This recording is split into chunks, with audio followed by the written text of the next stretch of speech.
കർത്താവിൻ്റെ അതിവിശുദ്ധ നാമം വാഴ്ത്തപ്പെടുമാറാകട്ടെ. ആവർത്തന പുസ്തകം 1-ാമത്തെ അധ്യായം അതിൻ്റെ 31-ാമത്തെ വാക്യത്തിൽ നാം ഇങ്ങനെ വായിക്കുന്നു: ഒരു മനുഷ്യൻ തൻ്റെ മകനെ വഹിക്കുന്നത് പോലെ നിങ്ങൾ ഈ സ്ഥലത്ത് എത്തുവോളം നടന്ന എല്ലാ വഴിയിലും നിങ്ങളുടെ ദൈവമായ യഹോവ നിങ്ങളെ വഹിച്ച് എന്ന് നിങ്ങൾ കണ്ടുവല്ലോ എന്ന് പറഞ്ഞു എന്ന് കാണുന്നു. പ്രിയ ദൈവമക്കളെ, നമുക്കറിയാം ഇസ്രായേൽ ജനങ്ങൾ ഈജിപ്തിൽ നിന്ന് പുറപ്പെട്ട ആ ഒരു നാൾ മുതൽ അവർക്ക് വന്ന എല്ലാ കഷ്ടതകളിലും കർത്താവ് കൂടെ ഇരുന്ന് യുദ്ധങ്ങളെ മാറ്റി രാജാക്കന്മാരെ തോൽപ്പിച്ചു, ഭക്ഷണം കൊടുത്തു, വെള്ളം കൊടുത്തു, അങ്ങനെ അവർ ചോദിച്ചതൊക്കെ കൊടുത്തു അവരെ വഴി നടത്തി വന്നു അവരെ കാനാൻ ദേശത്തിൽ കൊണ്ടുവരികയാണ്. അപ്പോൾ അതേപോലെ തന്നെ നമ്മുടെ ജീവിതത്തിലും കർത്താവ് നമ്മെ വിളിച്ച് വേർതിരിച്ച ആ ഒരു ദിവസം മുതൽ കർത്താവ് നമ്മുടെ ജീവിതത്തിൽ പല പല അത്ഭുതങ്ങൾ നമുക്ക് ചെയ്തു തന്നിട്ടുണ്ട്.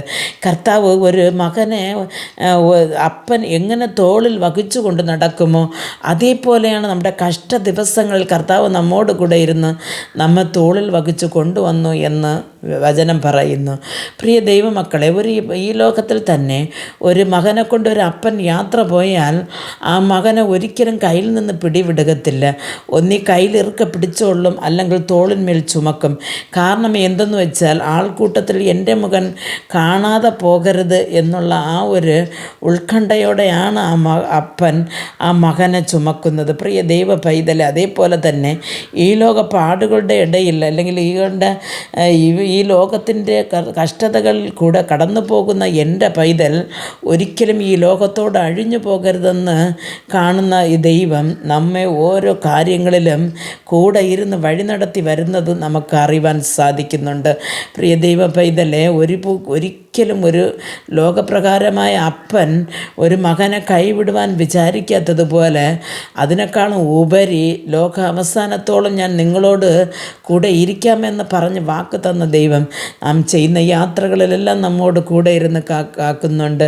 പ്രിയ ദൈവമക്കളെ, ഒരു ദുർഘടമായ ഒരു പാത കടന്നു പോകണമെങ്കിൽ ഒരിക്കലും ആ ഒരു കല്ലും മുള്ളും ആ ഒരു നിറഞ്ഞ പാതയിൽ കൂടെ തൻ്റെ കൊച്ചു പൈതലിൻ്റെ കാല് മുറിഞ്ഞ് അവൻ നടന്നു വരട്ടെന്ന് ഒരു പിതാവും വിചാരിക്കത്തില്ല. തനിക്ക് കഴിഞ്ഞില്ലെങ്കിൽ എങ്ങനെയെങ്കിലും ആ മകനെ ഒന്ന് തോളിൽ ചുമക്കുവാൻ തന്നെ നോക്കും. അതേപോലെ തന്നെയാണ് നമ്മുടെ ദുർഘടം നിറഞ്ഞ പാതയിൽ കൂടെ നാം യാത്ര ചെയ്യുമ്പോൾ തനിച്ചാണെന്ന് പലപ്പോഴും നമുക്ക് തോന്നാറുണ്ട്. പക്ഷെ തനിച്ചല്ല എന്ന് നാം മനസ്സിലാക്കണം. പ്രിയ ദൈവ പൈതലെ, ഒരു പിതാവ് തൻ്റെ മക്കളെ തോളിന്മേൽ ചുമന്നു കൊണ്ടുവരുന്നത് പോലെ നമ്മുടെ ദുർഘട സമയങ്ങളിലും നമ്മുടെ വേദനകൾ നിറഞ്ഞ സമയങ്ങളിലും കർത്താവ് നമ്മെ തോളിന്മേൽ ചുമന്ന് കൊണ്ടുവന്ന് യഥാസ്ഥാനപ്പെടുത്തുമെന്ന് നാം വിശ്വസിക്കണം. വിശ്വസിച്ചാൽ ദൈവത്തിൻ്റെ മഹത്വം നമുക്ക് കാണുവാൻ സാധിക്കും. പ്രാർത്ഥിക്കാം. ഞങ്ങളുടെ അതിവാത്സല്യമായി സ്നേഹിച്ച് വഴി നടത്തുന്ന ആ സ്വർഗ്ഗസ്ഥ പിതാവേ, ഞങ്ങളുടെ എല്ലാ ആവശ്യങ്ങളിലും അത്യാവശ്യങ്ങളിലും കൂടെ ഇരുന്ന് വഴി നടത്താമെന്ന് വാക്ക് തറഞ്ഞു തന്ന അങ്ങയുടെ കരങ്ങളടിയാണ്ട് ജീവിതത്തെ ഏൽപ്പിക്കുന്ന കർത്താവേ, ഒരിക്കലും കർത്താവേ ഹല്ലേലൂയ സ്തോത്രം, അങ്ങയുടെ സന്നിധാനത്തെ വിട്ട് മറഞ്ഞു പോകുവാനോ മാറിപ്പോകുവാനോ ഇടവരുത്തരുത്. അങ്ങയുടെ രാജ്യത്ത് തന്നെ കർത്താവെ സ്ഥിരമായി കർത്താവെ ഞങ്ങൾ വന്നു ചേരുവോളം ഞങ്ങളുടെ വലതുകരം പിടിച്ച് ഞങ്ങൾ നടത്തണമേ. യേശുക്രിസ്തുവിൻ്റെ നാമത്തിൽ പ്രാർത്ഥിക്കുമ്പോൾ പ്രാർത്ഥന കൃപയോട് കേട്ട് മറുപടി നൽകി തരണം നല്ല പിതാവേ. ആമേൻ.